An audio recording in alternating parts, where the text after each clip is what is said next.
All right, everybody. So we're going to get started. So welcome to Skype a Scientist Live. Today we're going to be talking all about bats. I love bats so much, so I'm so excited. Bats are like my second love after cephalopods. I worked with them. I won't judge you. Good. Okay, great. So for those of you who have never joined us before, welcome. The way this is going to work is that you are going to submit your questions via the Q&A function. There's no public chat because we found that people were abusing that. And so when you submit your questions, only submit them once. If you submit them multiple times, they won't get asked because we need to be able to actually parse through the questions. Please be respectful of your fellow watchers and the scientists. This is all run by Skype a Scientist. So we are a 501c3 nonprofit, and we completely rely on people's donations to keep this ship afloat. So if you can help us, please, please do. It means the world to us by donating at paypal.me/SkypeAScientist. Every dollar really helps. And patreon.com/SkypeAScientist. That really helps us make this science communication stuff happen. So at this point, Kristen, take it. Awesome. Thank you everyone for being here. I am super excited to talk to you today about bats. I am a bat conservation scientist. I have been studying bats for over 11 years now, and I'm going to share a quick PowerPoint, and then do some show and tell before we have Q&A time. So I hope it's going to be really cool, and I'm super excited to chat with you all. So let me start sharing my screen, and then we'll do the PowerPoint for now. And I think, Sarah, I need your Yep. Sorry, Oh, no worries. Literally every day. All right, you're a co-host. Okay. And before you start talking, confirm that I have Erin visible so that our signing folks, actually she's visible. So can you see her now? We can see her. We're good. Awesome. So yeah, I wanted to talk a little bit about bats in general and some really cool facts. So bats come in all shapes, sizes, and colors. And these are just some of the bats around the world. Bats are found on every continent except Antarctica. So you can really find bats pretty much anywhere. And we even have bats that look like cotton balls. These little white bats up top look like little cotton balls. There's bats with gigantic ears that they use to hear their insect prey and catch their prey. We have this bat that has a giant mohawk, and the males have this mohawk to attract the females, which it looks pretty darn crazy. We have bats that are little fruit bats, and they look kind of like puppies. And there's a hashtag on social media, #SkyPuppies, because they do look like puppies. Some bats have really, really long noses that they use to get into the nectar of flowers and to pollinate the plants. And then we even have a bat that was newly discovered a few years ago called the Yoda bat, because it kind of looks like Yoda. So we have a ton of bats, and right now there are over 1,400 known species of bats all around the world. And this comes out to about 1 in every 5 mammals is a bat. So bats are not rodents. They belong to their own order. And 1 in 5 mammals is a bat. That's just how many species there are. And one of the cool things about bats is that I think they have superpowers. So they have 3 superpowers that help us. So bats' first superpower is pollination. So some bats, like this bat here, drink nectar from the flowers of plants, and they get covered in the pollen of the plant. And then when they fly around and drink the nectar like this one is doing, they spread that pollen and they help grow new plants, and they help the plants stay healthy. And you can see this bat right here has a super long tongue that's coming out of its mouth to reach that nectar. So if we had a tongue like this bat that can be 1.5 times its body length, that would be like us having a tongue taller than we are. And when they're pollinating these plants, bats pollinate over 300 plants all around the world, including bananas. Who likes bananas? I know I do. What about mangoes? I love mangoes. And my favorite, chocolate. Anyone like chocolate? Snickers bar or anything? Without bats, we wouldn't have bananas, we wouldn't have mangoes, we wouldn't have chocolate. So next time we eat these things, we can thank a bat. So bats' second superpower is the power of seed dispersal, or growing new plants through seeds. So this bat here is a fruit bat, and it's eating a fruit. And it's shoving the fruit into its mouth, and it'll squeeze the juice out to drink it. And then it spits the rest of the fruit out onto the ground. And what's in the rest of that fruit? Seeds. So when they spit those seeds out, those seeds grow into new plants. So bats help grow places like tropical rainforests and help regrow the trees there. Now, their third superpower is insect control. So 70% of bats around the world eat insects, like this bat here. And you can see the little moth in the foreground, and here comes the bat. What's gonna happen? Uh-oh. Is he gonna get it? Oh, the bat got the moth. And that's what they do. So they eat these insects, and a lot of these insects are things like pests that eat our agricultural crops, like corn and cotton and pecans. So the bats help protect these crops. And also things like mosquitoes. So without bats, we'd have a lot more mosquitoes around. And a really cool fact about these superpower bats is that some bats can eat up to their body weight in insects in one night. So if you had to eat enough quarter-pounder hamburgers in one night to be like a bat, how many would you have to eat? Now, I won't make you actually go through and do the math, but you would probably have to eat between 200 and 600 hamburgers to be like a bat in one night. So to me, that's a huge superpower, and I know I could not do it. And so as a bat conservation scientist, I get to work around the world studying bats and learning how to protect them. Because if we know about bats, then we can know how to protect them. And I want to show you some cool stuff in a minute, but before I show you the show and tell, I want to talk a little bit about how I got started. I did not get started in bat conservation as an adult. I actually got started in 6th grade. So this is me here with my dad and my mom and my grandpa. And this was when I was building bat houses for my Girl Scout Silver Award project. I built these bat houses and put them up. Unfortunately, somebody tore them down in the park, and I was really sad. But this was my first experience with bat conservation, and I've been doing it ever since. So it's really never too early to get started. So we have some show and tell time now, and then we'll do Q&A. So let me stop sharing my screen. Can y'all see me now? Yep. So I wanted to show you, first of all, how we catch bats. So if you remember that picture of me there was a net, and I was trying to get a bat out of the net. So what we use are called mist nets. And they are basically kind of like giant hair nets is what they look like. Can you all see that? So it's like a giant net, and we string it up, and they're like 30 feet long. They're really big nets. And the bats, when they're flying along at night, they run into it. So bats are not blind. Bats have eyes, they can see, but they're flying so fast that they run into the net and they get tangled. So then we come along. Well, first of all, we put our gloves on.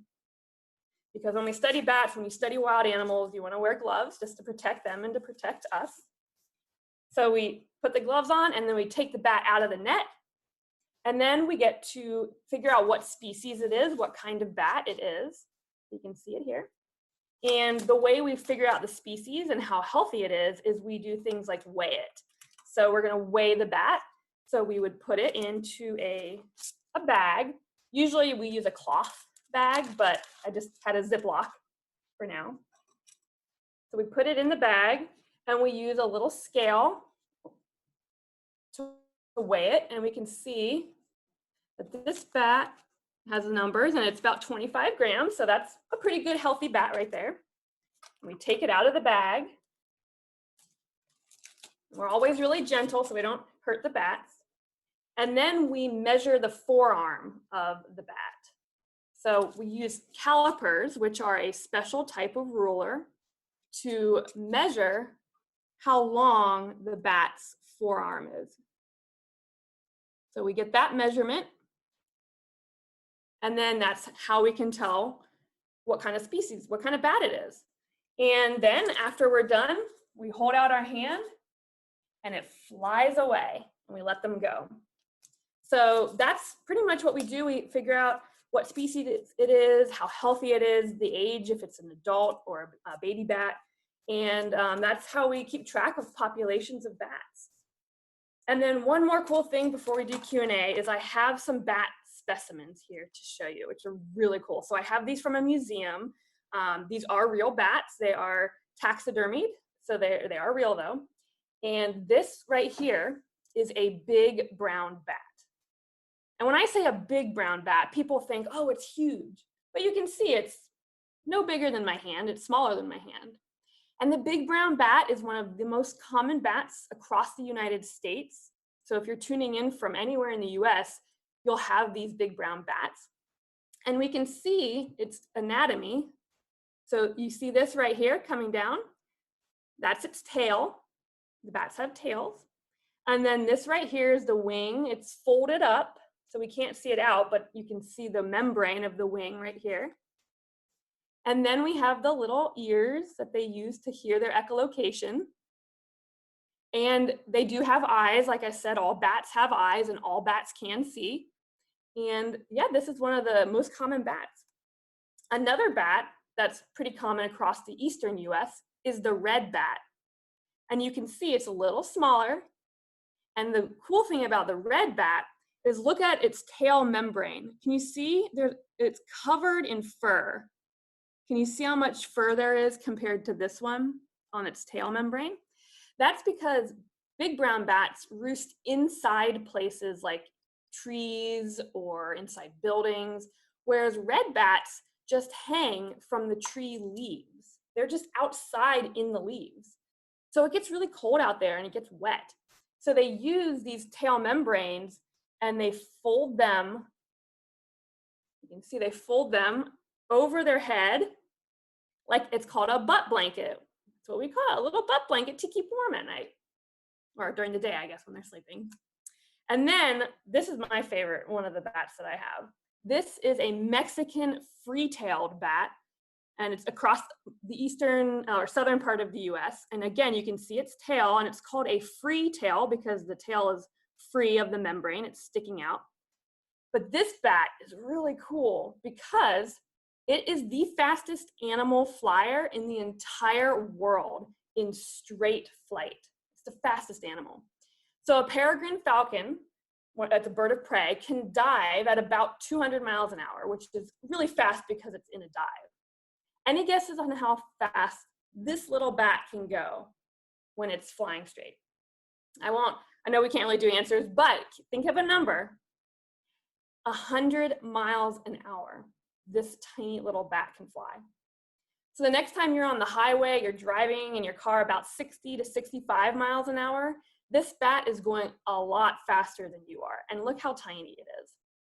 So this is one of my favorite. And you can also see its little feet here.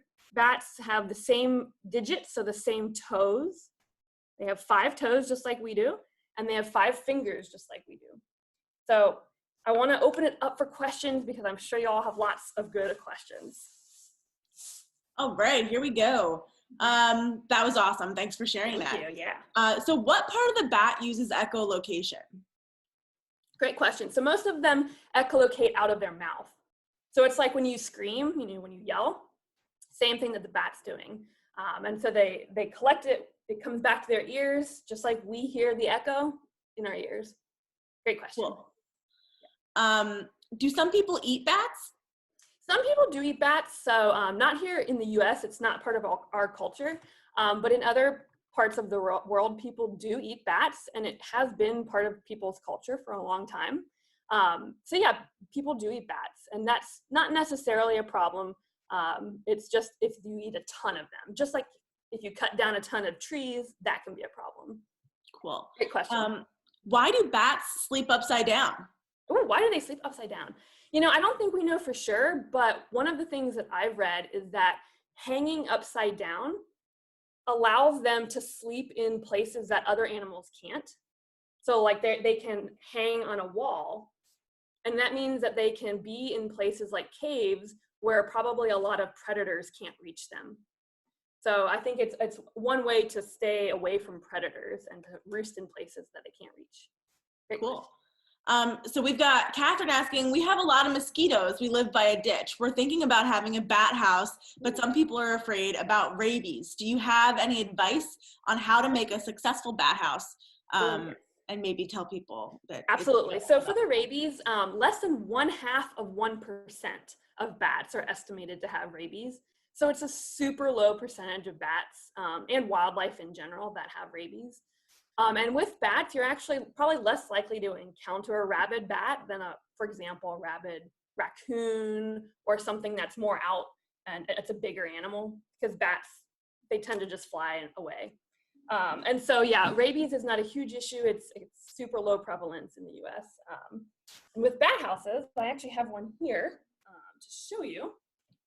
So this is a demo, so it's not completely filled in yet, but this is what a bat house looks like.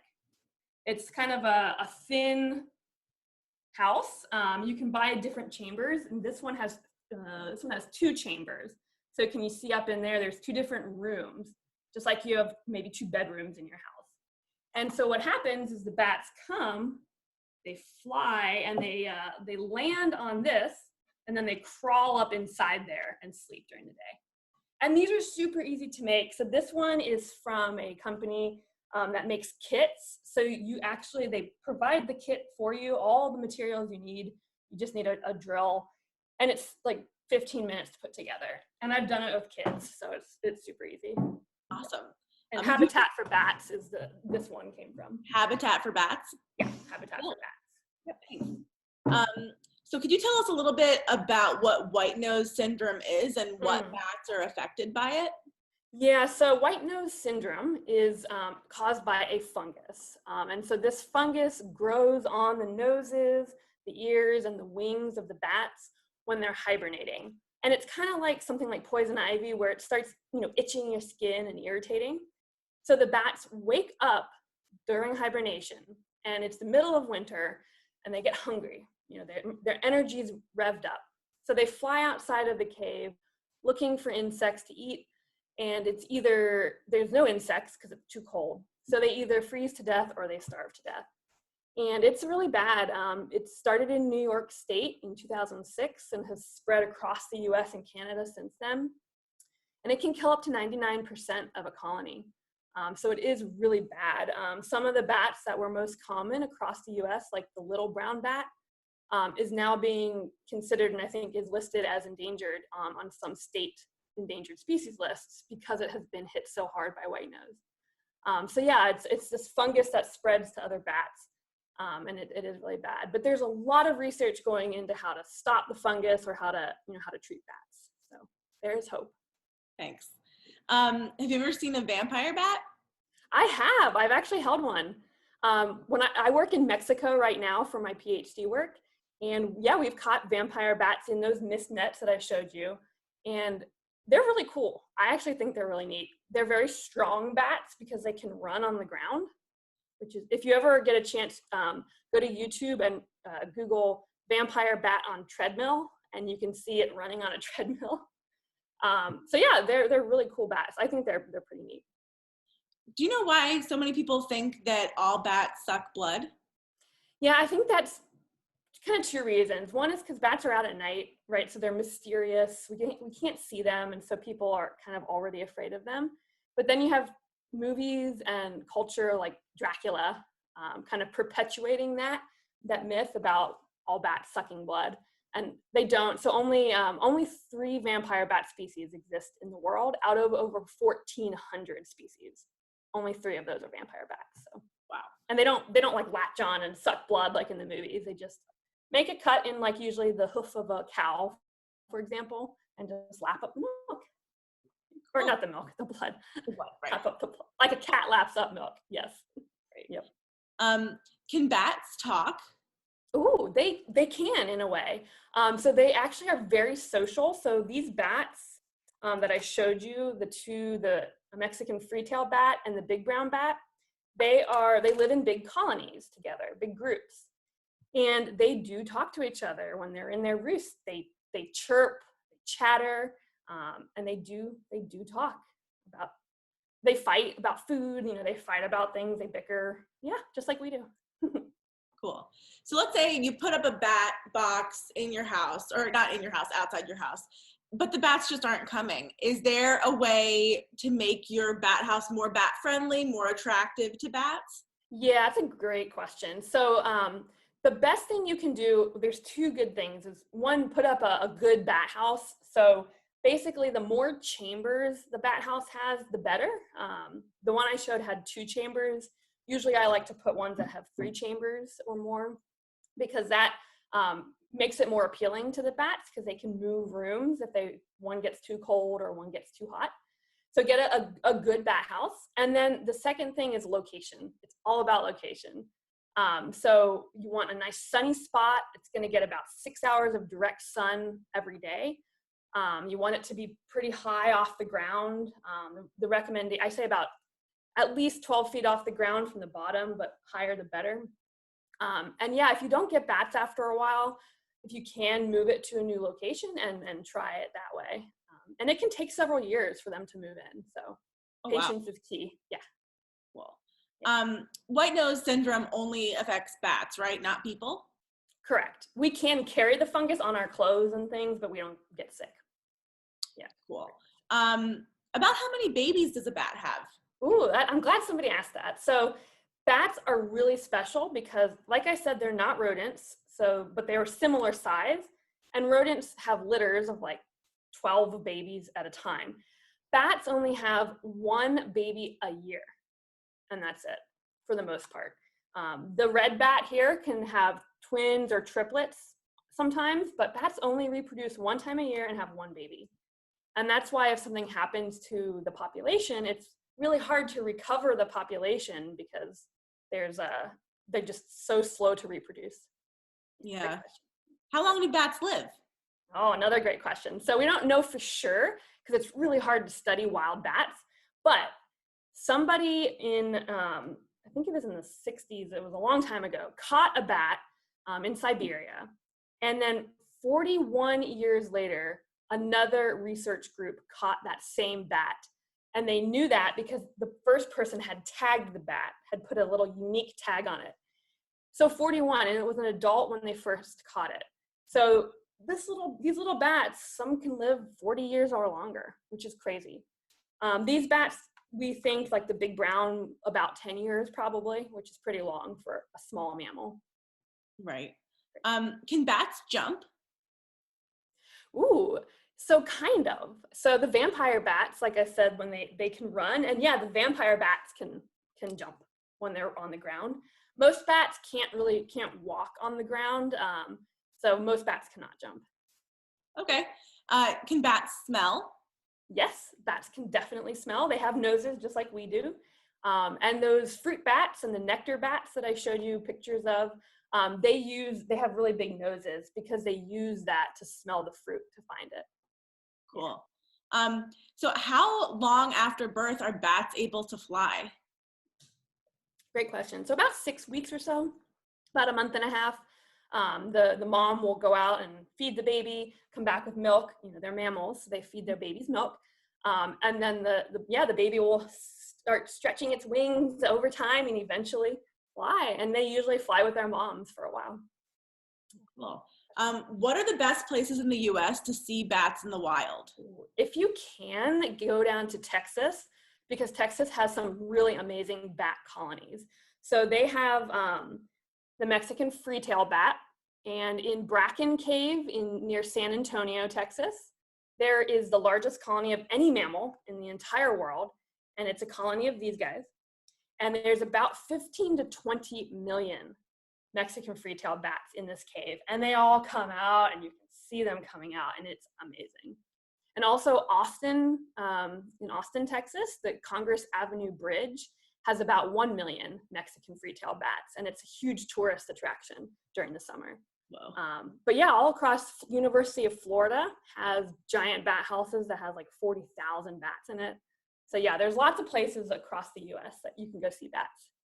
Cool. So like on average, how many bats live in a colony? It depends. It really depends on the species. So this eastern red bat is a solitary bat, so they usually just roost by themselves or with their baby. But like I said, the Mexican free-tailed bat can have a colony of 15 to 20 million. So you have everywhere in between. Big brown bats, the ones that are more common in like bat houses, usually like a colony of 10 maybe would be pretty average, but can be a couple hundred in a bat house. Yeah. Wow. It really ranges. Great That's question. awesome. What's the biggest bat? Ooh, the biggest bat is one of the fruit bats. It's one of the flying foxes, and it has a wingspan of 6 feet. So that's longer than my fingertip to fingertip. That's taller than I am. So that's a huge wingspan, but that bat only weighs about 2 pounds. So they don't weigh that much. They just have really big wings. And those ones eat fruit. Yeah. Cool. A number of people are really liking your shirt. Where'd you get it? Yes, actually, so redbubble.com. And this one is by a cool artist, Robert Phelps. He does these really cool bat drawings and lots of other animals too. So check them out. It's really, Cool stuff. Can bats swim? Ooh, some can, yeah. So there's actually videos of some like flying foxes when they get in the water, and they can use their wings to swim, which is kind of crazy. That's super cool. What's the smallest bat is the bumblebee bat found in like places like Thailand, and it is the size of your thumb tip. So that is very tiny, and it weighs less than a penny. So you have 6 foot to less than your fingertip. That's so cute. Do bats have like social bonds? Do they have friends? They do. So again, each species is different, but for example, vampire bats are super social. Vampire bats, they're one of my favorite bats because they have to eat blood pretty much every night to every other night, or they'll starve to death. And so what happens is if one bat doesn't get food, doesn't get blood that night, other bats in the colony will come and feed it. And they actually remember who fed them and can then be like, oh, I'm going to feed you next time. And it's this like crazy social network of kinship and friendship. It's pretty nuts. So yeah, they do. I love that. Yeah. What are bats' main predators? Ooh, so most of the time, birds of prey. So like hawks and owls are really common here in the U.S. As predators. When they come out of the cave at night, the hawks and the owls will be around trying to catch them. But in other places, snakes are a really big predator. They'll hang outside of a cave and grab the bats as they come out. And also outdoor domestic cats are a big predator of bats and birds and rodents. So if you have an outdoor cat, if you can bring it inside, because they're really good at killing things. Unfortunately, that's what, they're really good predators. Or at least put some bell on it or something if you can't bring it inside. Yeah, it's good advice. Do all bats hibernate? So no, not all bats hibernate. It's mostly the bats that are in the cold climates where it gets just freezing cold outside and there's no food. Those are the ones that might go into hibernation. But sometimes they also migrate. So just like birds will migrate south, or monarch butterflies, some bat species also migrate to warmer climates. Yeah. Cool. I'm going through questions that we've already answered. Sorry. What got you interested in bats? Oh, I've just always loved bats. I've always rooted for the underdog. I always have liked things that other people don't like spiders and snakes and bats. I always thought they were really cool. And like I said, in 6th grade, I got to do a Girl Scout project with bat houses, and that's when I first started learning about them. And yeah, I've just really loved them ever since. Awesome. Do you ever name the bats that you work with? Not usually, just because we only have them for a really quick amount of time. So when I showed you, how we weigh them and measure them, we try to be really quick about that so we don't stress them out, so we let them go. So we don't really get to know them, but I know places like Bat World Sanctuary, which is a sanctuary for bats. They actually they do name their bats because they're out for the public to see, and you can go online and see the little individual bats there. So yeah. That sounds really cute. Yeah, they're really cool. What's your favorite bat? This is always a hard one. One of my favorite ones is the one I'm working with right now, the Mexican long-nosed bat, and it's a pollinator, so it eats nectar. And I love it for two reasons. One is it eats nectar, and I have a huge sweet tooth, so I can totally relate to it because I love sugar too. And also, they are pretty clumsy when they're eating the nectar from the flowers. They kind of just like plop on the flower and eat it and then fly away. And I'm pretty clumsy too, so I kind of relate to it. Yeah. Awesome. Should you keep a bat as a pet? No. Bats are wild animals, so just like any wild animal, you shouldn't have it as a pet. And bats are really hard to keep in captivity anyway, because they need room to fly. They need to be healthy. So, yep. And it's illegal. It's illegal to have bats as pets. So. Good to know. So let's say a bat gets in your house, gets down your chimney. It's happened to a lot of us. What do we do? Don't panic. First thing is don't panic. Stay calm. And if you can, open the windows and the doors to the outside, and then just stay calm and turn off the inside lights and on the outside lights so that the bats can see that light and hopefully fly towards it. A lot of times the bats that get inside houses, they've gotten lost. They accidentally got into your room, or it's a young bat and it also got confused. So if you can't get it out with it just flying out, get an adult if you're a kid, and they can put gloves on, like gardening gloves, and use a shoebox to maybe like you would catch a spider, to put it on, and then like you would catch a spider with a piece of like cardboard and then take it outside, wearing gloves, of course. Cool. But don't panic. Nice. Let's see. So what will bats defend themselves against predators? Yes, so they have teeth, just like we do in dogs and cats. So if they're threatened, if something grabs them and they feel threatened, they can bite. So I know like with the snakes that are trying to eat them, they can try biting. It doesn't always work, unfortunately. Yeah. Nice. We've talked about bat pollination. Do bats get along with any other animals? Yeah, so in some of the places where the bats are roosting, there are other bat species. So sometimes you'll have 2 or 3 different species of bats in the same roost, in the same area. If there's birds like swallows or chimney swifts that are also roosting on the walls, they tolerate them just fine. They don't fight or anything. So yeah, they can live just fine with other animals. Cool. Great question. Do bats burp? Oh, no, I don't think they burp, but they can kind of like regurgitate food for the baby sometimes, like milk or not milk, like nectar that they've eaten. So, but burping, I don't know. It's a really good question. I should look that up. Cool. Have you ever been bitten by a bat?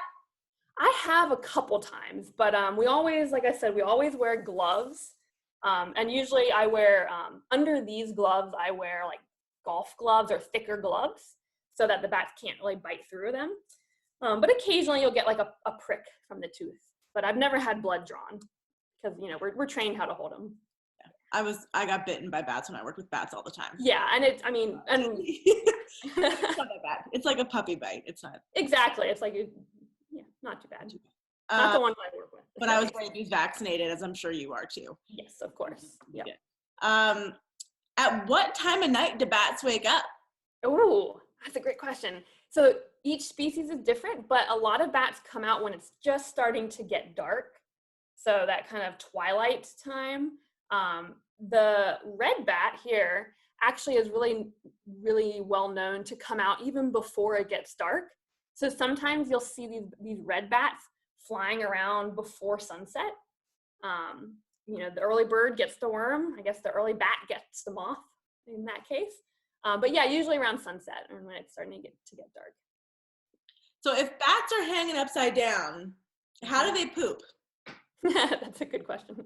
So they usually turn right side up to poop and pee. So they're not peeing and pooping on themselves. So there's actually a video going around like social media right now of a flying fox hanging upside down and then righting itself and then peeing and pooping. So, Nice. good question. Do bats sneeze? Yeah, they can. I mean, they get irritated just like us. Mm-hmm. Yeah, if you got a nose, you probably sneeze. Yeah. Cool. Sorry. Are there red bats in Florida? Yes, there's red bats, and so most the eastern U.S. and central to eastern U.S. and yep, there's bats there, or eastern red bats. Yeah. Are there? Is there anything that bats will eat other than blood, insects, and fruit? Yeah. So there are carnivorous bats that eat meat. So those carnivorous bats eat things like frogs. Some bats eat birds. There's even a couple bats that eat other bats, other smaller bats. And there's even one bat that goes fishing and has really big back feet, and it skims the top of the water where the fish are hanging out, and they catch the fish into their mouth. So yeah, there's lots of different things. Cool. Yeah. Are all bats nocturnal? No, so the flying foxes, the ones that are eating the fruit, those are out, they're just hanging in trees. So like in Australia or in Africa, you can see these bats just hanging in the leaves of the trees. And they're like always awake. They can be awake during the day, they socialize a lot. So yeah, not all bats are strictly nocturnal. Great question. Awesome. How is climate change affecting bats? Ooh, another good question. So there's a lot of research going into that. One of the things that we're kind of concerned about is range shifts. So, there's certain areas where certain species are found. And with climate change, as things get warmer, those bats might be moving northward, for example. And for bats like pollinating bats that eat nectar from specific plants, if there aren't those specific plants in the new area, they might not have anything to eat. So range shifts or range contraction, sometimes the suitable habitat where they can live is getting smaller. So yeah, we're really not sure how it's all gonna play out. Yeah. What degree did you have to get to become a bat biologist? So there's not one degree that you have to get, but I got a Bachelor of Arts in zoology. And zoology is basically the study of animals, the study of wildlife. But you can really study anything, biology.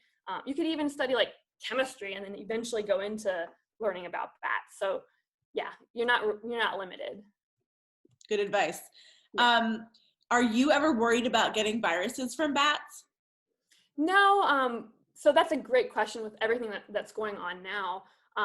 We don't really know everything that bats or wildlife have, so that's why we wear gloves too.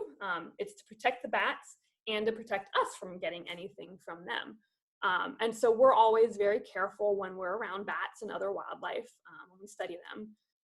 So yeah, I'm never really worried. When we do go into bat caves that have like a ton of guano that might have some fungus on it that we can maybe breathe in, we do wear masks, so we are wearing protective equipment. So that's good. Do bats prefer to sleep in caves or trees? So both, and it depends on the species. So some bats only roost in caves, and some bats are like tree dwellers. And so it really depends on the species. The Mexican free-tailed bat here is pretty much in caves. They can roost in buildings and bat houses also, but naturally they're found in caves for the most part. But yeah, it does vary. Good question. Cool. About how many bats are endangered? Oh, so that's a good question. So we have, the problem is we don't know a lot about bats around the world. So there's a lot that are called data deficient. And I think it's about 18% and about 20% of bats that are threatened or endangered. I need to check that number again, but it is a significant number. And that's why we're here to help try to protect them? That's a lot. Good question. Yeah. It is. So, like you can plant milkweed in your yard to attract certain butterflies. Yeah. Is there something that you can plant in your yard that bats just love? Yeah, so that's a great question. So with bats, in the US, we don't really have any pollinating bats except in places like Arizona, New Mexico, and Texas that have some of the nectar feeding bats. So in those places, you could plant things like agaves, which are succulent plants that grow these giant flowers. So things like that will have nectar, or cactus species. But if you don't have nectar feeding bats in your area, like I don't, you can still plant night blooming flowers. So these are usually like white flowers or pale yellow that will open at night. And those will attract nocturnal insects like nocturnal moths, which the insectivorous bats or the insect eating bats can then come and eat. So they're not eating the nectar, but they're eating the insects that are around the flowers. So yeah, anything that's night blooming would be what you would want to plant. That's awesome. So does baby bat have a word for itself, like it does? Calves? Pup. So they're called pups, which, yeah, they're really cute. That's so cute. Pups. Yep. All right. So we try to have these be 45 minutes because we know that if we leave ourselves all to our own devices, we'll talk for hours. So we always end these with 2 questions. First question, what is one thing that you wish everyone in the world knew about bats? And then the second question is, what is one thing that you wish everybody in the world knew about anything? Oh, that's good. So about the bats is just how useful they really are for us and for the environment. People are like, oh, they're just pests, but they're not. Like we learned today, they pollinate plants, they eat insects that are pests to us, and they disperse seeds. So like without bats, we would not have certain things, and they're just super important for the economy and for the environment. And then, yeah, just about anything is, it's never too early to get started with what you're interested in. I think I love talking about getting started early with bat conservation, because if you have an interest, no matter what it is, just learn about it, get out there, talk to people about it, and it really never is too early to start. Awesome. Well, thank you so much for joining us. This time flew because I could talk. Yeah, it did. It really did. That's great. Thank you for taking the time. And Erin, as always, thanks for signing. Yeah, thank you. We appreciate it so much. You make this so special. And then, of course, everybody, we're going to be talking tomorrow, talking about space. I forget what time, but it's on our website, skypeascientist.com, and we'll be tweeting about it as always. Of course, if you can support us financially at all, it's super helpful. So if you can do that, go to paypal.me/SkypeAScientist. That's for one-time donations. And then if you can support us monthly, that really, really helps us. And that's patreon.com/SkypeAScientist. We are a 501c3 nonprofit, so those donations are tax deductible. Thank you again for joining us, and we'll see you tomorrow. Goodbye. Bye.